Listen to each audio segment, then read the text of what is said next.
Okay, welcome to Love Fitness Studios podcast number 1. We've got the amazing Danny Whitehead today from Metcongyms, and he's going to tell us all about the struggles, the hustles of basically owning 2 gyms. So Danny, welcome to the studio. Thanks for coming in, mate. No problem. I want to know a little bit about your background. I want to know a little bit about where you've come from as a child, what got you into fitness. Tell me your story, mate. Cool. So, always had a sporting kind of background. Wasn't necessarily gym related. That came a little bit later in life. But we started with rugby. Was pretty much my main focus as like a early teenager.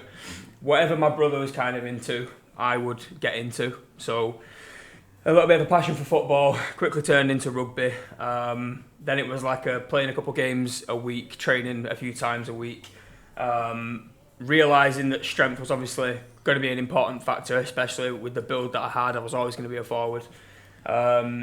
So yeah, kind of transitioned into a gym goer at like the age of 16, went to Myerscough College.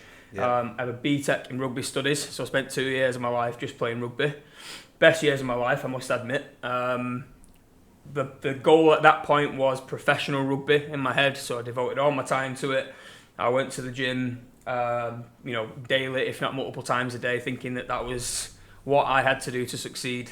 And then obviously when life became a bit more real after college and university, got myself an office job, which was clearly never going to work for me as an individual. Got into CrossFit just because, again, it was a way of me challenging myself outside of rugby. A few injuries occurred, so it was either going into rugby on a regular basis, risking my shoulders and getting injured and all the things that came with that, or take a back seat with the rugby and focus on the gym. So that's what I'd done.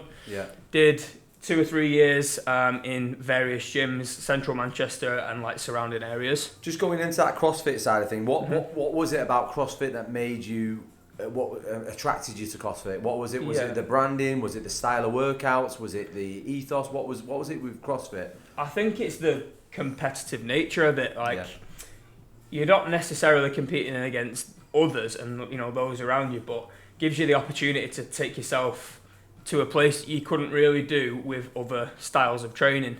So I prefer digging myself into a hole, knowing that I've achieved something, that I've pushed myself to a certain limit, of which I felt like that was the best type of methodology for me at that time.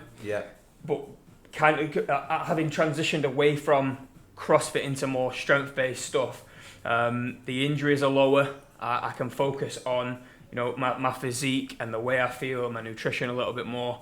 But to be honest with you, I've actually always been a huge passion of mine.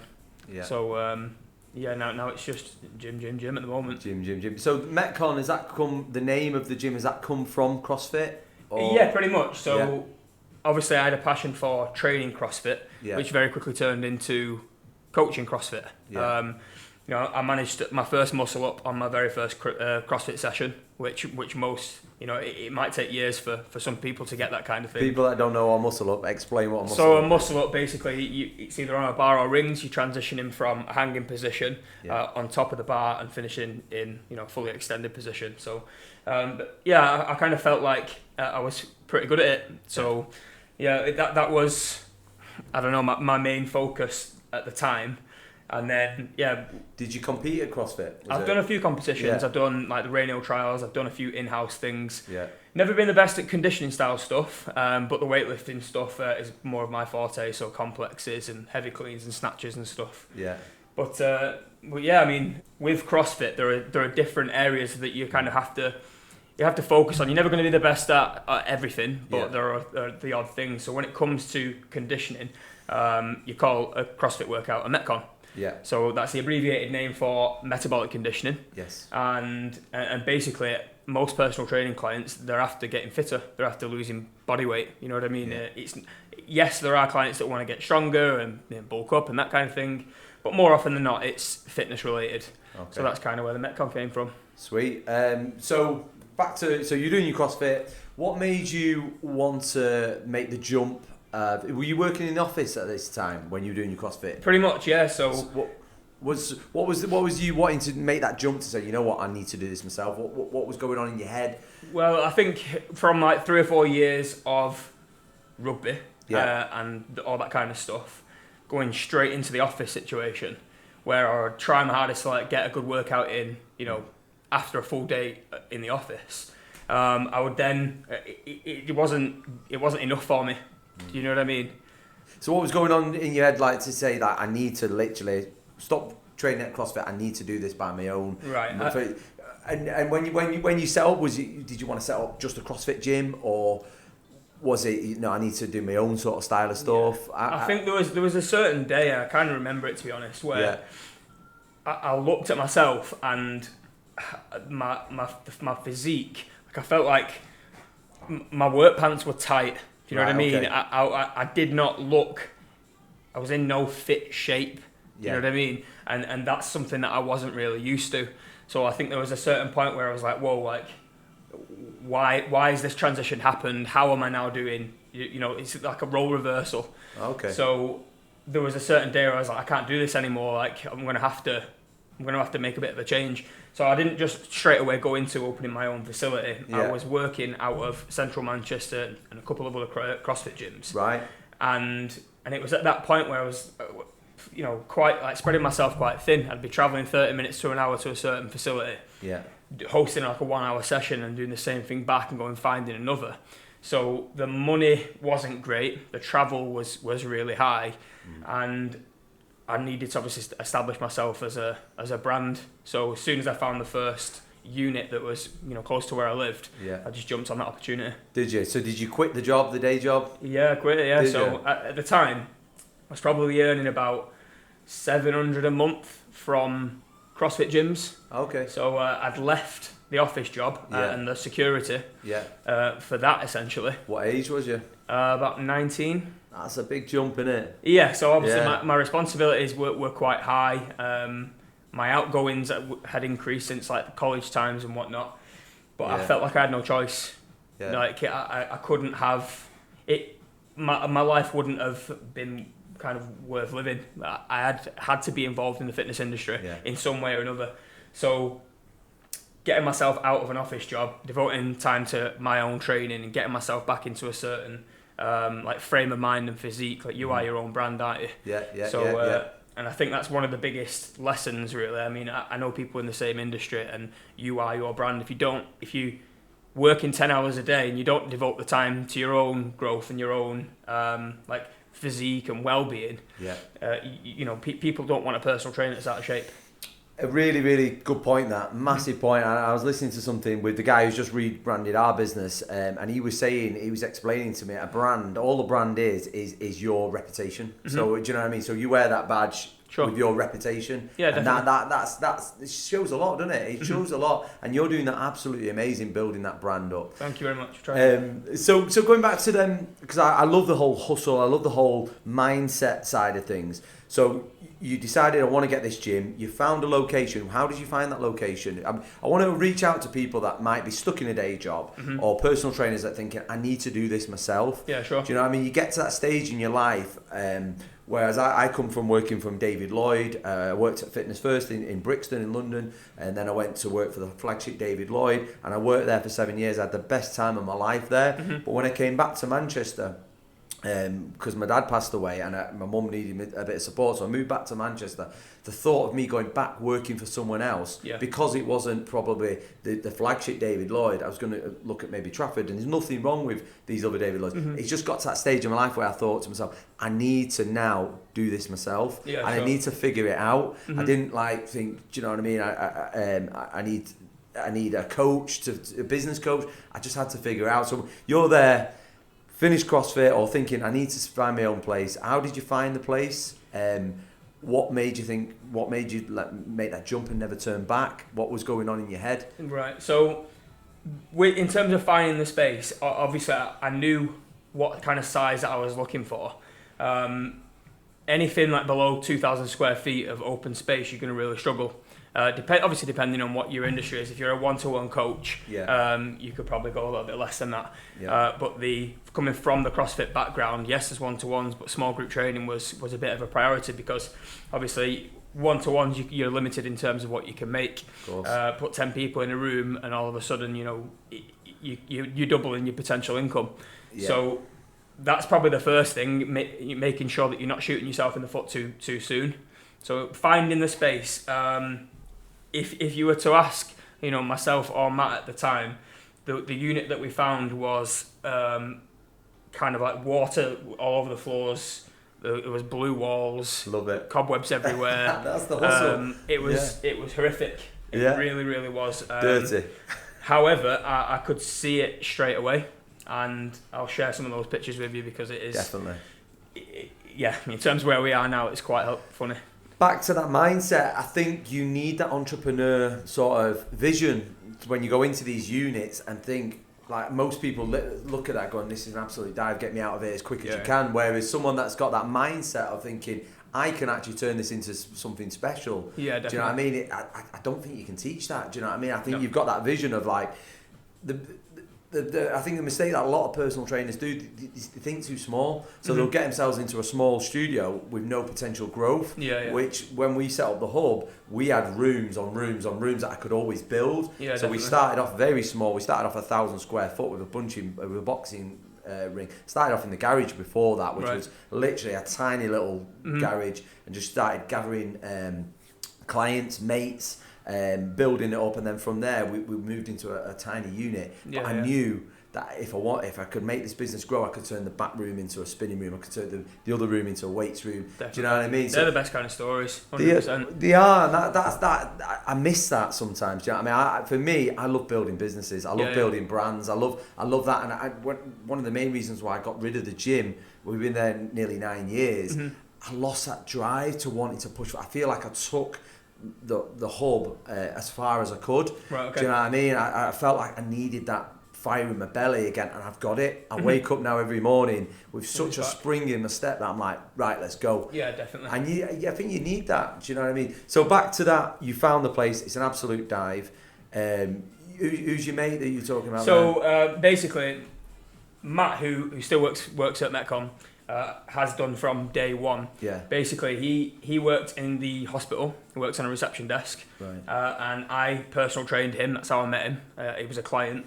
But again, we had the opportunity to spend some time together and talk about what we were both passionate about. Matt wasn't a personal trainer at the time, but quickly found a love for PTing, like being involved in it and going to the gym and that kind of thing. So he believed in me and took that step before he could have even envisioned what we were actually walking into, and obviously that's massively paid off now, because we have 2 gyms. One's 10,000 square feet. We've got a couple of hundred members in each, and they are extremely successful, and so is he. So we've built an amazing brand. We do have a good team now. Like a lot of people have recently been started to get involved. But yeah, Matt's been there since day one. So that's amazing. It's an interesting journey. But in terms of the space, if you asked any of our clients, they would be able to tell you a time in a day when they would walk in and something would be new every single time. So it may be a piece of equipment. If we had a good month, we might have bought a couple of new barbells. Yeah. At the very start, didn't have a rack for dumbbells. Had the bands suspended from the rig. The plates stood up against the wall. We literally had nothing. I didn't start with an investment. Didn't start with any loans. Nothing whatsoever. What I had in my back pocket, essentially. I love that. It is laughable if you look back at it right now, but every single piece in the gym, even to this day, has a story. That's by far the best part. Like, I can think back 3 years ago when I bought a pre-call that pull down, and I remember dragging it out of this woman's basement. It cost me like 300 or 400 quid, and we still use it to this day. It's an amazing piece, and it has everything has a huge sentimental value. That is the beauty of it. Then. Definitely, I look forward to those days. It was only Wednesday, so 2 days ago, carrying a seated row out of a unit and like throwing it in the back of my mate's van. Still look forward to those days, to be honest with you. That's the beauty of it. You're building, you've got the vision. You know how you want your gyms to look. I'm so impressed that you got 2 of them. To be honest with you, you get a certain feel for gyms. Like when you walk inside, and you can, well, every piece is from the same company. You know that they've gone in and said, here's my budget, take it away. And more often than not, you might be buying 50% shit and 50% usable equipment essentially. And without taking the time to try pieces and to figure out what works and what doesn't, you're not only wasting your time, but you're wasting your money as well. Yeah, that's such a nice story. That is Definitely. Such an amazing story. So back to when you've just got the keys on the new location, you're painting the walls yourself, you're doing everything? Oh yeah. Well, to be fair, I'll give that to my brother. Did you? My brother is an artist. Okay. So, I probably could have painted the walls. But gave him that as an opportunity. Yeah, delegated the job. Did you? Did he come up with the logo? Because you got a really snazzy logo. What's the story behind the logo? Well, basically, the office job. Again, that office job was the people there were amazing people. Like, I still to this day talk to them, but the job itself wasn't for me. So, for example, I found myself quite bored one day, and I drew it on a post-it note. So I actually still have it, and the sketch that I drew, I got tattooed on my foot. I love it. So it's never changed. The font. What's the idea behind the logo? Well, basically the M, obviously is the Metcon. Yeah. The arrow, obviously it fit, and I literally just threw it together. I thought, well, going up is obviously the objective to get better. And, it looks a bit like a mountain as well. Yeah, I suppose climbing your mountain. It's been taken in a few different ways, to be fair. Yeah. But I'm proud of it, and to be fair, most things, I have changed and adapted. Yeah. The logo and the branding's never changed. Has it not? Nothing about it. So you kept it. Yeah, you kept it true. Definitely. I love that. So back to that. So your brother's painting the walls. You've got your logo. You've got your pallets going. You've got the keys. What equipment did you have to start off? What was like when you opened up the doors? Did you already have a client base as well? Did you already have people ready to go? Very few. Did you? Very, very few. So. Moving from gym to gym, like I said, obviously I had one-to-ones in various gyms. Yeah. So they managed to come with me. In terms of group training, there was probably 5 or 6 people, which was one group.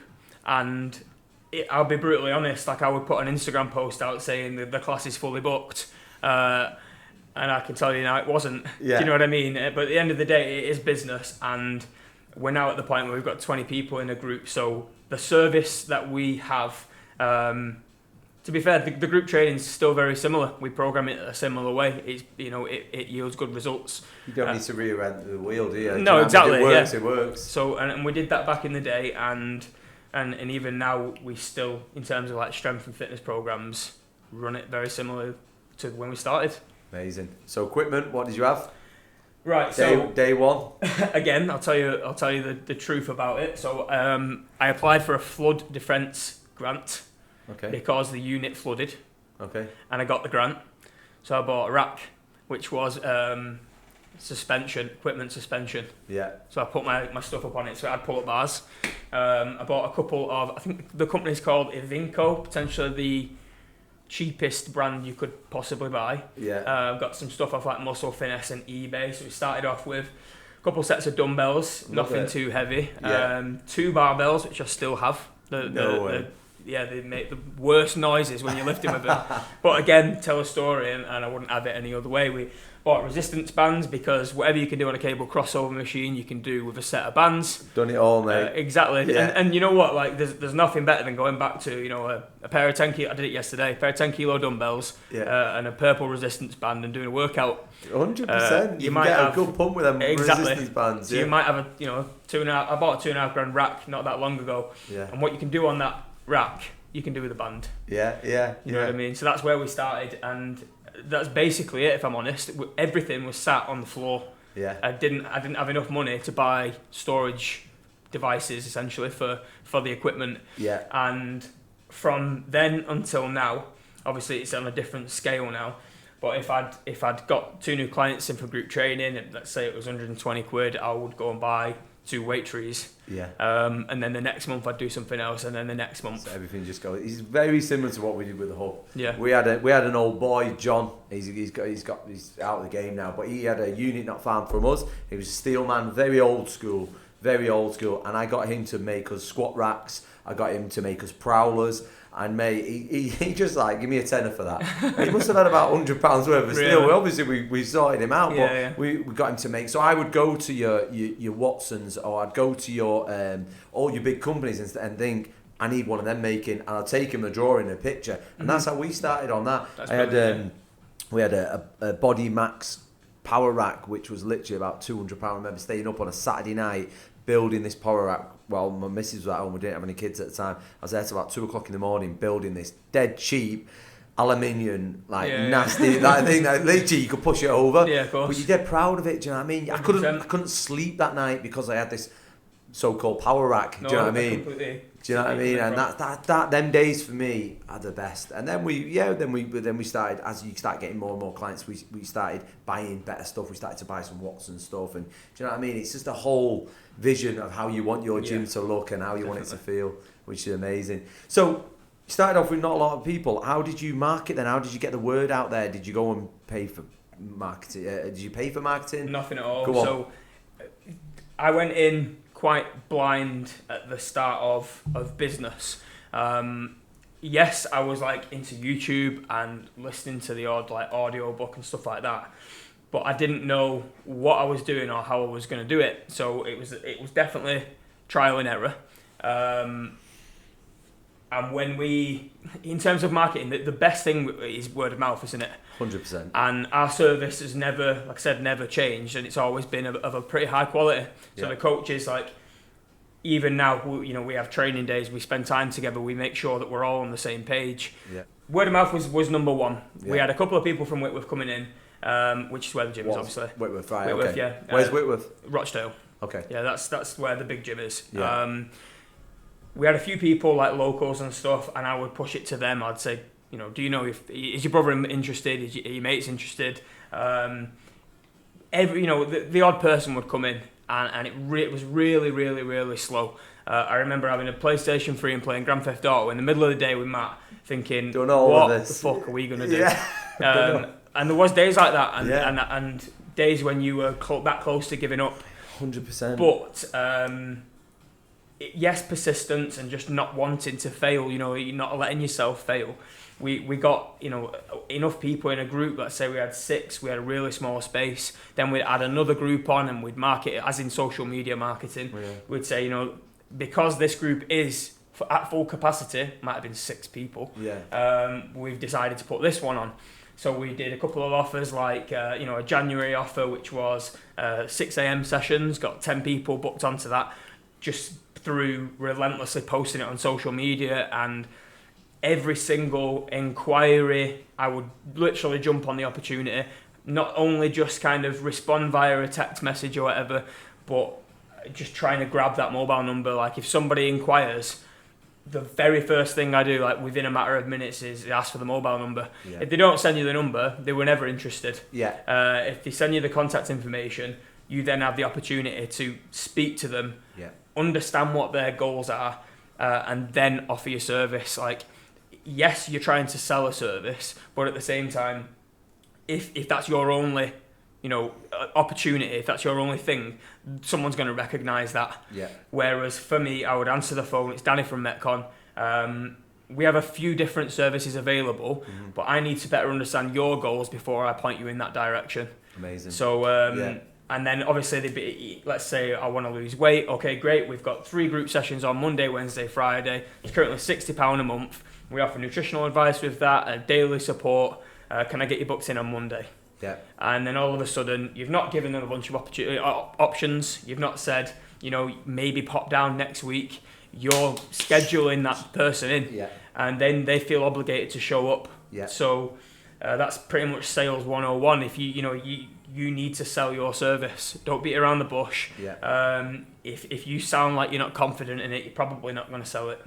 I think that is such an absolute golden nugget there. I think if you're getting onto the phone or however you're doing to market to people, you've got to believe in that product. You've got to make sure that is your baby. Yep. Do you know what I mean? And that's why you're absolutely thriving, because you believe in it so much. You built that amazing team, and you just throw everything at it. I think that's the key, innit? I think that's the key. But like we were saying before off camera, it's just you see it all the time, these gyms that have just not got any heart and soul in there. Yeah. Do you know what I mean? They've obviously just had a load of investment and they're wondering why are the classes dead. And there's got to be a face to especially these. We're not David Lloyd's, we're not fitness first. Do you know what I mean? Pure gyms. I wouldn't want to be. No. You want to be the face of that, and that's it. You've got to get yourself more in front of the camera. One of the best things I remember from seeing you, I think it was just after Christmas. It was before all this COVID malark, and you were doing a walk and talk, and someone ran past you, and you made. Yeah, I remember that. Yeah. I remember watching that, and I love that because that's real. Yeah. Do you know what I mean? That is so real, and people connect with that. I connected with you straight away with that. Do you know what I mean? You're not trying to be fake. You've not deleted that and edited it, and that's the beauty of it, isn't it? Yeah, 100%. I think that's what people see in your gym as well. Yeah, in terms of the social media stuff, obviously, if I'm saying that I am the face of Metcon, I have personal stuff and I have my business pages. The personal one, unfortunately, all you're ever going to see is Metcon stuff because it is my life, it's my pride and joy, and so on. But I will most definitely keep all of the real stuff in. It probably doesn't look as bad as it actually was on that day, but I literally jumped out of my skin. It was actually really funny. Yeah, it's good. There's got to be a level of personality. Unfortunately, when you try and put yourself in front of a camera, it is very daunting. Especially for the first time, I bought a £300 camera the first time with the intention of YouTube, thinking, okay, well, I'll upload every single week. It's so not that easy. It really isn't. It just takes repetition, though. Do you know what I mean? It took 4 years to get confident. Like, I can happily walk down the street in central Manchester with a camera in my face now. Because I'm not bothered anymore. And as soon as everybody listening understands that those people that you think are judging you really don't care as much as you might think. A lot of it's up here, isn't it? Oh, a lot of it. You have them conversations in your head, and when you let them go, you feel like you're free. Do you know what I mean? People that anyone that wants to set up a gym, anyone that wants to get into fitness industry or any industry, you've got to get yourself in front of that camera and just get your message out there. You can't worry about what everyone's going to think about. You ask 5 people what they think of you. One's going to say you're great. One's going to say he's all right. One's going to say you're a knob, and the other 2 are sat on the fence. You're not going to be able to change that. It's just the way it is, isn't it? Yeah, definitely. Do you know what I mean? And that's the case. Just you got to get yourself in front of that camera more and get your message out there. And your business is just it's already taken off, but it's just going to go to the next level. I can see it. I can see it building so much more now than it ever has because of the time we're devoting to the social media stuff and like you said, just getting the word out there, because without knowing what actually goes on inside these places, like you said, if somebody wanted a gym membership and they googled it and a David Lloyd or another commercial gym did come up, you kind of know what goes on in those places before you've even clicked on the website. You go to an independent gym like what I have and what you have, completely different ball game. There's a lot of uncertainty and people are just kind of scratching their heads thinking, well, David Lloyd might be 45, but that's 60, so I'll go to David Lloyd.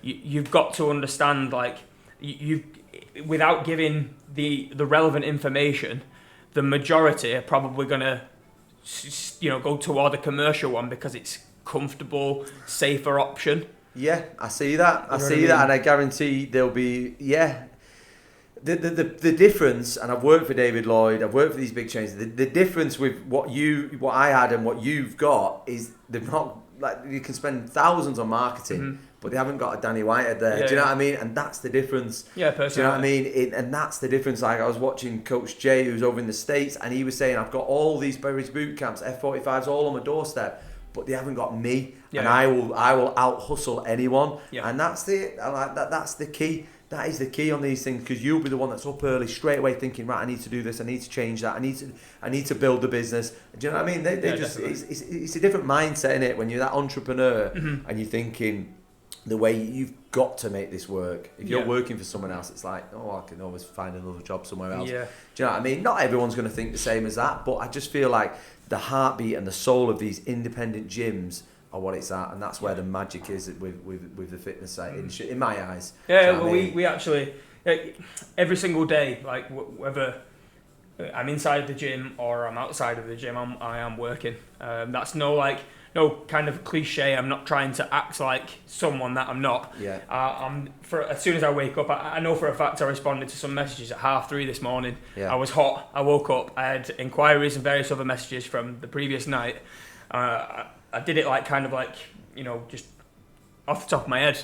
I just did a few messages, fell back asleep. And that's because, and then I got back up at 5 a.m. and I was at GT for about 5:45. The class was set up for 6:15 and I was ready. So every single day from 5 in the morning till potentially midnight or a little bit later, I am working. How do you have that little bit of headspace? How do you have that little downtime?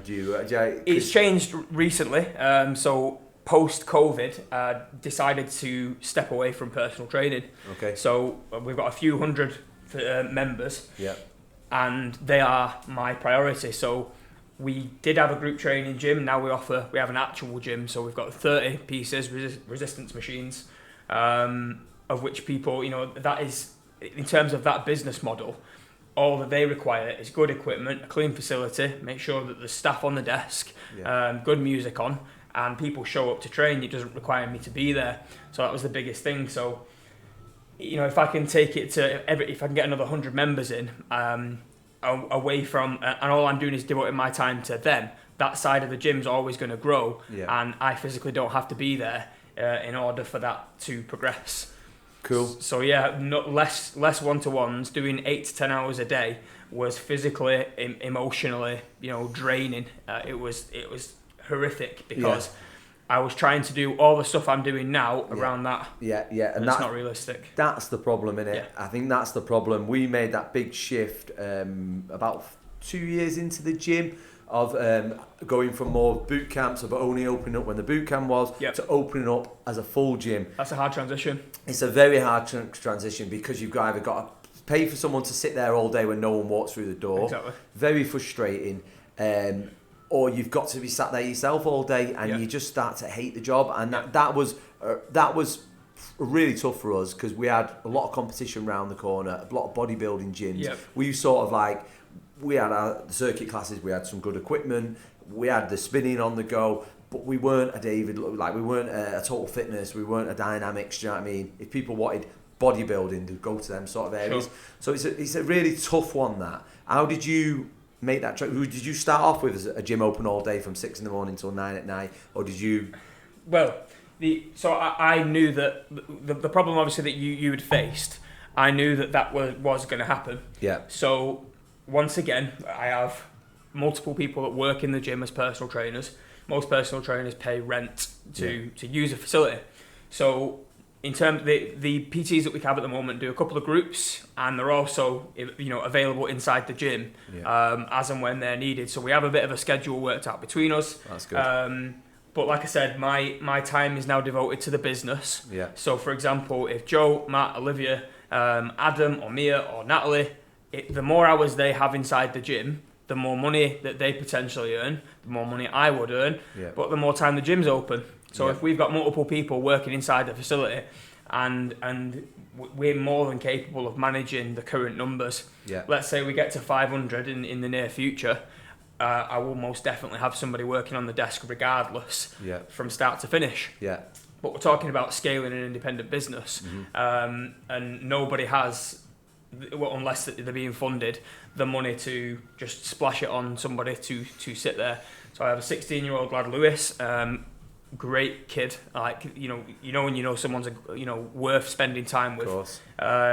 He expressed the interest in the gym. He comes down literally once or twice a day just to train, and then he does the odd 4-hour shift for us. So for example, middle of the week, or if I wanted to come here and do a podcast with yourself, I'd ask Lewis the week before if he's available for this day, and this day, which he will be because he's currently off school. And that's how we've worked it out. So nobody is obligated to be there the whole time, but between myself, all the staff and Lewis, we managed to cover those hours. Nice. How did you find Lewis? He just came down to the gym to train. Did he? So actually his mum inquired for him.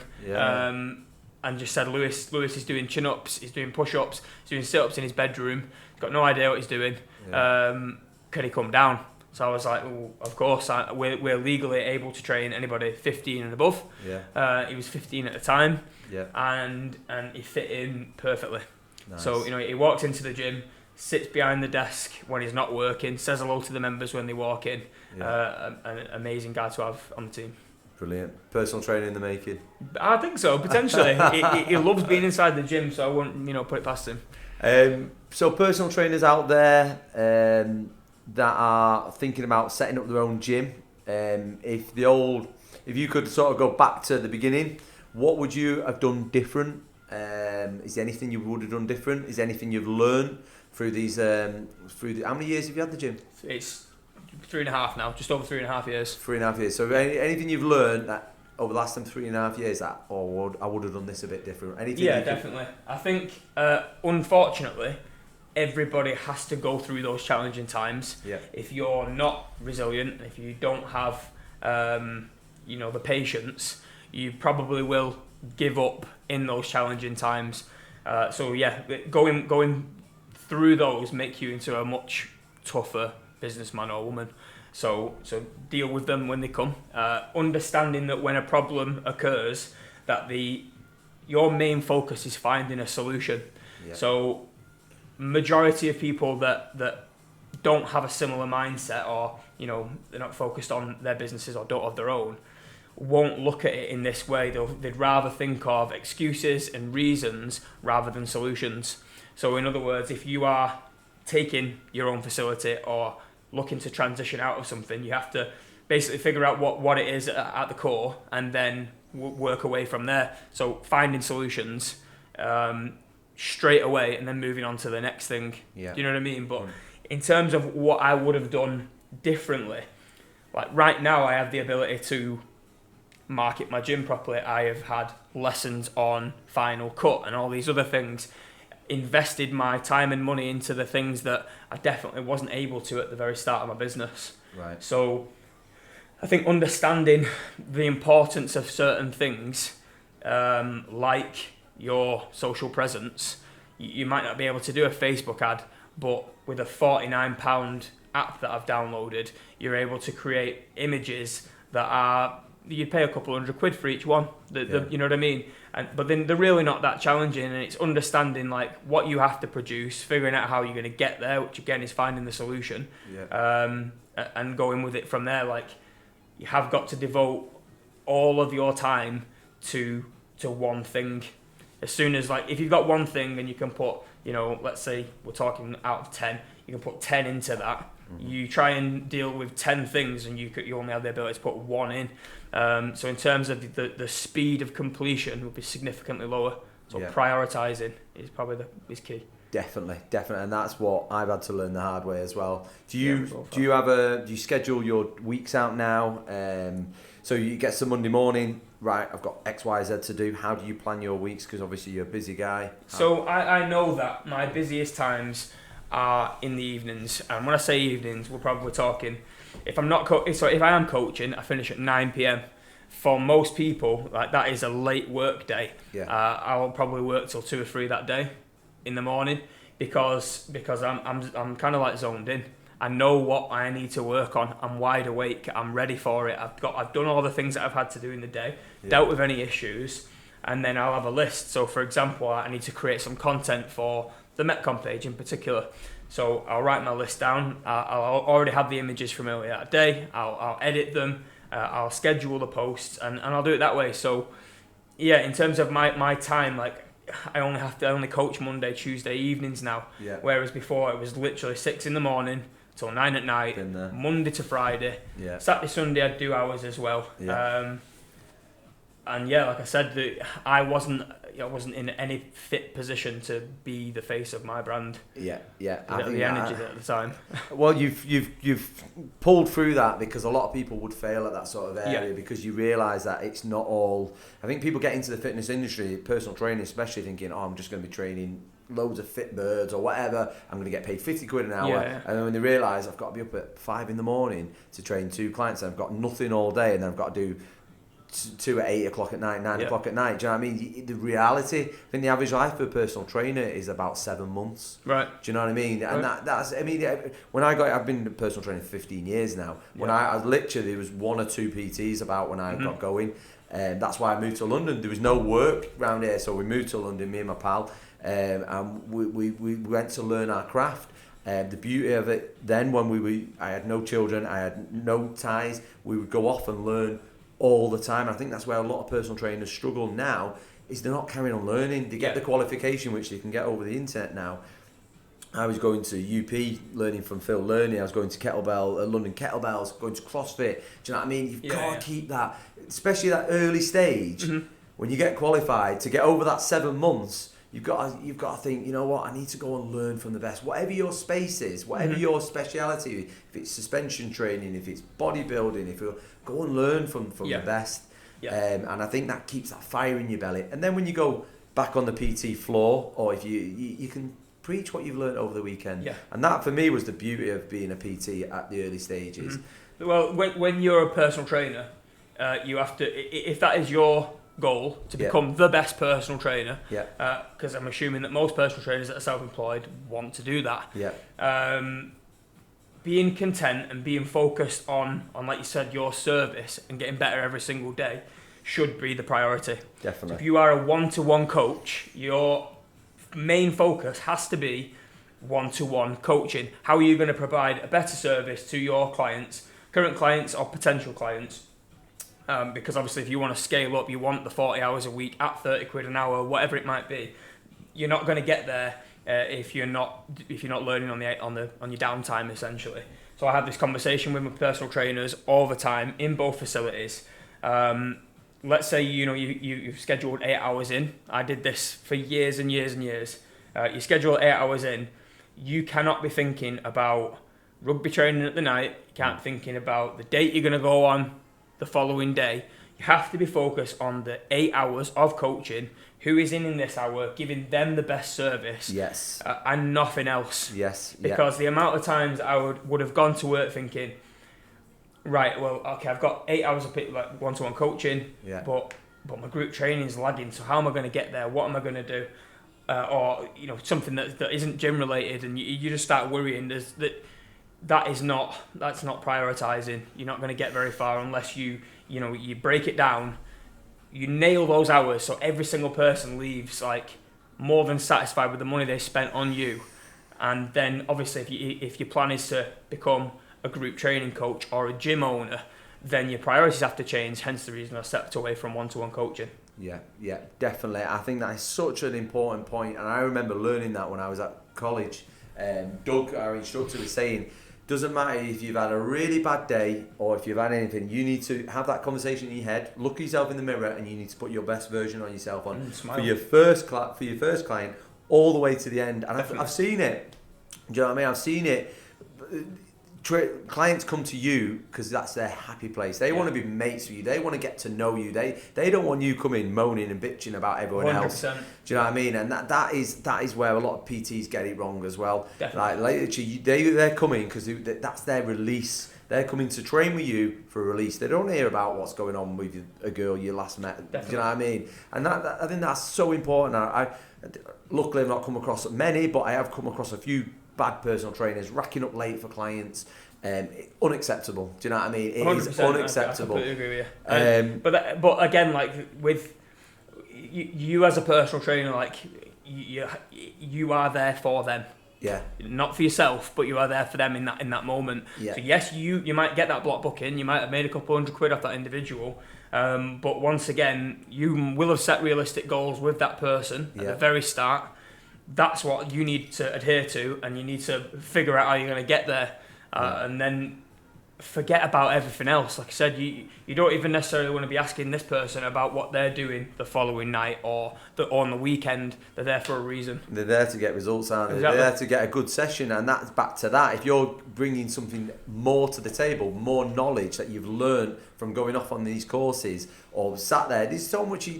We live in such an amazing time where you can just flick on YouTube and learn, or you can pay for these courses and learn so much. So when your client racks up, if you're a fresh new personal trainer, you've got all this to share, and I've been learning about X, Y, Z.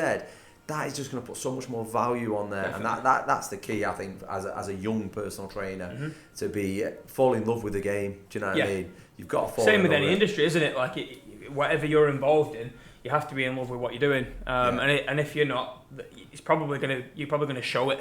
And like you said, you don't want that person to go to the next person with a bad review, essentially, because word of mouth, what we said at the start, was by far the most important marketing tool. Yes. So if that person walks away, drenched in sweat, if they're doing a fitness workout, or they've got a sore chest after a push session, they've achieved something that they remember. That one big thing that I can give to personal trainers. You can't. Let's say you're doing multi-sets throughout an entire session. You don't want that person to leave, with something in reserve. Yeah. So once again, they are coming to you for a purpose. Yeah. So leaving nothing on the table, you make sure that person takes whatever they have and leaves it on the gym floor. You know what I mean? Yeah. And that way they can walk out and mentally they're like, that was the hardest session of my life. As long as in your head you're building towards something, whether that's a little finisher or it's like a massive drop set or something like that, because in that client's mind, that's how that entire session went. It wasn't the last 5 minutes. We do that in our spinning. So our LUV cycle, the whole big thing about that is a big massive opening track. So the music's got to be absolutely bang on, the routine's got to be bang on, all the way through the middle. It sort of gets lost, and then that last song is the one that everyone sort of remembers. Definitely. And that's what we always preach when we had the spin studio, and when we open up new studios. That is always going to be, you've got to finish leaving that room thinking, that was absolutely amazing. I went somewhere else. I went somewhere else, and that's the key. That's what people want in it. They want to finish thinking absolutely bang on. Same things if you talk about a CrossFit workout. You're doing a 21-15-9. Those nines, you're not breaking them up. Yeah. You're doing them regardless. Yeah. If you're doing a yoga session, you are going to finish in a certain way. It doesn't matter on what method you're working on at that time. There's a beginning, a middle, and an end. Yeah. And that's how you have to plan your sessions. Of course you do, and you've got to plan them. You've got to plan them. Definitely. You've got to make sure you're not just doing the same thing. You can't go off the cuff on this. You can maybe if you've been in the game for a very long time and you've got loads of knowledge up there. But if you're a new personal trainer that is trying to go off the cuff and you're focusing on something else, the fit bird in the corner, whatever, you're going to get sussed out very quickly, and you are going to be one of them numbers of 7 months. Do you know what I mean? We've just come through a very, very tough time as fitness owners, everyone's been hit by the COVID. Back to March the 24th, I think it was, Boris announces on a Friday night, I was away with my family, we went camping, and he announces gyms must close, nobody knows when they're going to reopen. You've got 2 businesses, a lot of people are dependent on your businesses, a lot of people are dependent on your workouts and having that social side of things. How does Danny take it? So at the time, figured out that it was a problem. Figured out the solution the very same night, which was, right, okay, we've got, X amount of equipment in this gym. These are the members. We distributed everything that a member could have taken down the stairs. And, wrote a list of who took what, and ensured that everybody that we had, every paying member we had something to work with. So we did that in both facilities. We made programs, again, within a matter of hours, essentially. At Metcon GT, we have, the USP is that each exercise is on a screen, so you're able to follow the workout. All of those exercises, of which we filmed 350, obviously we have on a database. So we were able to produce a very, very high quality workout like that because we already had the content. Nobody else did. Which I was, that was one of them moments where I thought we've got something special here. Little did we know that a few days later everybody was an online personal trainer and wanted to sell you something. We did it. We had a certain amount of members that continued paying through lockdown. Forever grateful for those people that supported us. They obviously understand what the gym means to us and what it means to them. So thank you very much to everybody that did do that. But in terms of our programming, we had workouts. I made intros, I made outros, I programmed them and edited them myself. So every single morning there was a workout available for people. We very quickly turned those into live workouts. We then delved into the Zoom sessions. We did everything that we possibly could to ensure that our members had something. But like I said, you go on Instagram now and everybody's got PT or fit next to the name because they think they can make money from it, which is unfortunate. But that was the business side of it. In terms of the personal side of it, the stress was through the roof. Anxiety hit me hard.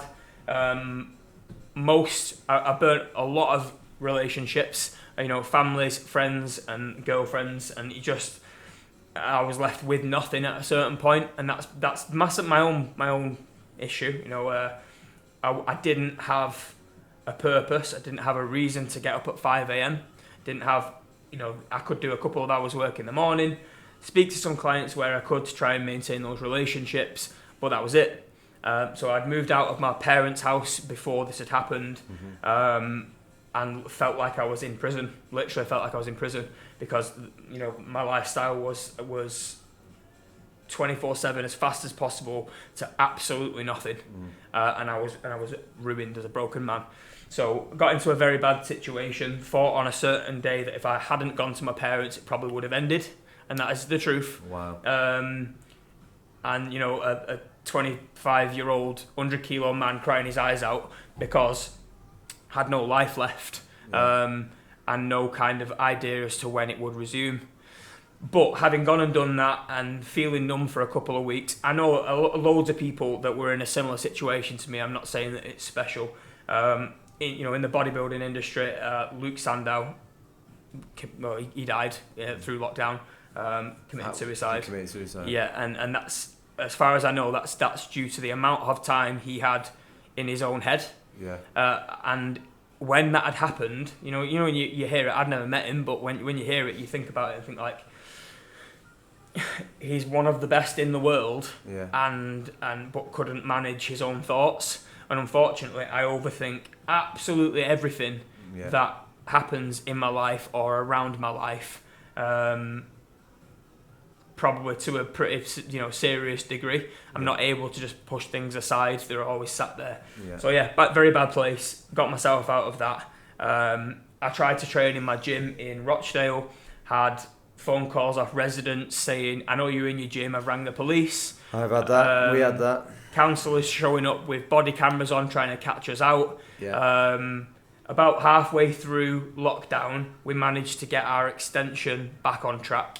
So there was a bunch of builders, loads of people painting, people pulling stuff out. Obviously, they're allowed to work legally, following the guidelines as such. But I can't believe how much trouble I've had from the police, the residents and the council, when in actual fact, they really should be assisting us and helping us not only get through that, but now to bounce back. Definitely. And unfortunately, I don't know how other people's councils or boroughs are handling it, but I can tell you now that mine are very poor. Because you're in one of the worst in the country, aren't you? Correct, yeah. So you're in Rochdale. I'm in Rosendale. It's just on the outskirts, but there's a huge disconnect in the council, and one person, is sending me an email saying, "How can we help? What funding can we apply for? What can we do with your time?" The next person saying, "If you do X, Y, and Z, you'll be subject to this fine," or literally phone calls up from here, there, and everywhere with threats. Crazy times. And we work inside a gym. You know what I mean? We're not bad people. We're not doing anything wrong. It's crazy, to be honest with you. I know people that have put machines in storage containers outside their gym where they were doing outdoor sessions. I've seen that. Put gazebos up, seen that, that and the other. I did a couple of sessions on a field that ran about 100 metres behind the gym, and I got an email off the council saying you have to stop with immediate effect. That's a council-owned field. Wow. You're just trying to get people fit. Trying to just grab at anything that we possibly could for our clients and for ourselves. And we got rejected by the people who really should be doing the most to help us actually gain some form of business. It's crazy, isn't it? It's absolutely crazy. And with the guidelines that were coming out, with going for a walk, going for a run, doing your outside park, it just seemed double Dutch. Do you know what I mean? It seems completely double Dutch. Such scary times for business owners, gym owners. Do you know what I mean? The guidelines. Do we get a second hit? Do you know what I mean? Do we get told to shut down again? It is. I suppose that's always going to be the back of your mind, isn't it? But I do feel like, I mean, I feel like a new person, flipped the business, gone more online, but now reaching more and more people. I feel like I've got that fire in my belly back. I feel like now we've gone through that tough time, I do feel, look, it was an awful situation and obviously a terrible what was going on, but I do feel like we're going to all come out this stronger. I do feel like whatever's going to get thrown at us next, we can deal with it, and that is it. You do need to think with that entrepreneur how you can pivot your business, how you can push forward, and with you doing your videos as well, that's going to make you a little bit bulletproof if this ever happens again. Do you know what I mean? If we're working on it now, we really are. So and you've got to. Any intelligent business owner has to realise that their infrastructure may change once again, and if something isn't in place, you're going to be stuck in the exact same position you were in back then. So what you've done here is amazing, because you're well ahead of the game. If anything does happen, this is always going to be somebody can train at home, they can train, you know, in the living room when the kids are there, or in the lunch hour if they're you know, sat at the computer in the kitchen. And you've nailed that, so fair play, man. Definitely, and I think for me now, I'm at that stage now in my life, I'm not getting any younger, but I want to now reach out to help more people that are maybe in sticky situations. If you've got a gym, do you know what I mean? More interviews with yourself. I'm so buzzing that this is our first one, and what a great story we're getting across. And it's all about the knowledge now, and it's all about that digital knowledge for me that I want to be able to help and push forward. And I'm also tapping into a new crowd of people that haven't got the confidence yet to jump into a gym. Do you know what I mean? They might have put on a bit of weight, or they might just not be used to going to a gym. So tapping into that crowd where you can get results at home. Do you know what I mean? You only need a bit of dumbbells, but it's more about, for me as a business, the whole LUV Fitness brand is about up here. Do you know what I mean? It's all about getting them endorphins kicking, getting that whole purpose for getting up. Do you know what I mean? Getting that whole community, which we have done well. Definitely. I'm looking forward to making this grow. Right, let's go back to you then. So, give me 3 people that you inspire you, 3 people that you might follow. Instagram, you read the books, you follow the podcasts. Who do you listen to a lot of? Okay, so to be honest with you, like in terms of, let's start with fitness. My main go-to is Christian Guzman. So the owner of Alpha Elite and Alpha Land. When I started watching Christian Guzman, he was wearing, you know, his own name. He'd be printing the t-shirts around the corner from where he'd lived. He did exactly what I did a couple of years before I did. Took that, you know, really small unit, bought stuff off Craigslist, you know, the American, whatever you want to call it. And I watched it from day one. The passion and the purpose, like it'd be just gym videos or meal prepping and all that kind of stuff, but the consistency was always there. And I felt like I had a big like kind of connection there. Was that due to his blogging or the vlogging stuff? To be honest, like I don't think I've ever in the past, I don't know how many years, or maybe on Netflix, you know, through lockdown, but it's always been YouTube. Me too. Because it's real. Because it's people making these videos, it's like not censored. And it's exactly that. There's a quality to it that you don't get from television. So I sit there and I watch these people day in, day out, and watching him scale his brand and the way he's done it, like it's exactly the path that I'm on. Like you know, granted he's more into the clothing side of it and stuff rather than just being the gym as the main focus. But who knows where life will take us. I know for a fact that this is business number 1 for me. And it most definitely isn't always gym related. I have a few things in my mind that I will jump into when the gyms have succeeded and got to the place that I want them to. Definitely. In terms of business, which is probably where I spend the majority of my time now, listening to like entrepreneurs, and they're not in the fitness industry, but there's still so much carryover. So Gary Vaynerchuk is probably the first one. He'll say the same video, the same content every single video, but it resonates with me and I understand it and you know, crushed it. His book, if you've not listened to that, it's a great one to listen to. And it's just about making sure that like you don't, if you have a 9 to 5 and you want a job, you want your own side hustle, you better be prepared to work from 5 till 9 every single day. Yeah. So let's say you made $5,000 a month from your office job, but you wanted to be self-employed. You need to strive to make $5,000 a month from this before you can get rid of that. So that amount of time and effort, if you don't devote like that much energy to it, it's never going to succeed, because you're not going to leave the security for an uncertain kind of dream, as it were. Another one, Grant Cardone, is I've been and seen him live. I've listened to all of his books. Nothing to do with the gym whatsoever. But again, like, his kind of quote is, "Success is my duty, obligation, and responsibility."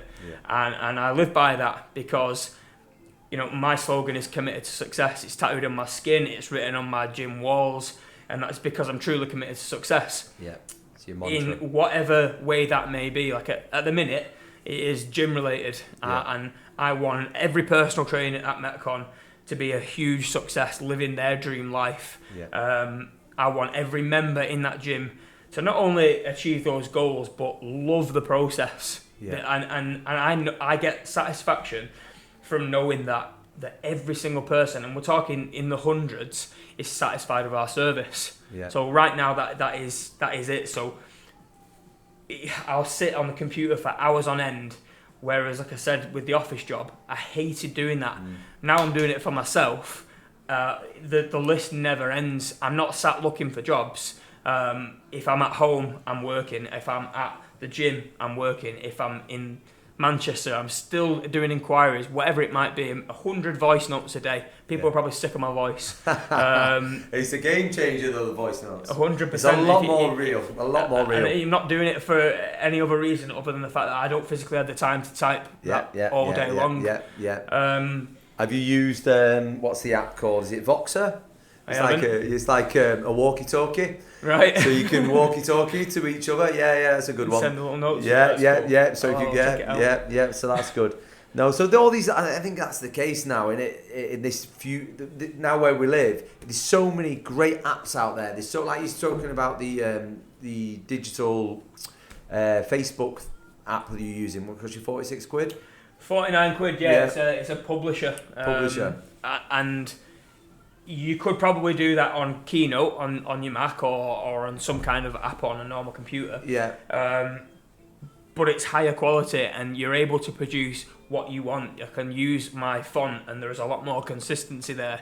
Like, I've had a couple of lessons on it, and the quality now, I personally would have paid a couple £100 for the pictures I can produce in 5 minutes. You've stepped it up recently. I've noticed that on your Instagram. Yeah, it looks really good. And I think that's keeping that consistency is the key. Definitely. So people get to know your brand, get to love your brand. Same with any industry as well. Like you don't want 10 different logos or loads of different fonts and colours. You have a certain kind of structure of which you stick by. Definitely, and that's it. People get to love that brand then. So cool. I think that's it. You got any questions or no? No, I mean, it's obviously we've had these discussions in the past.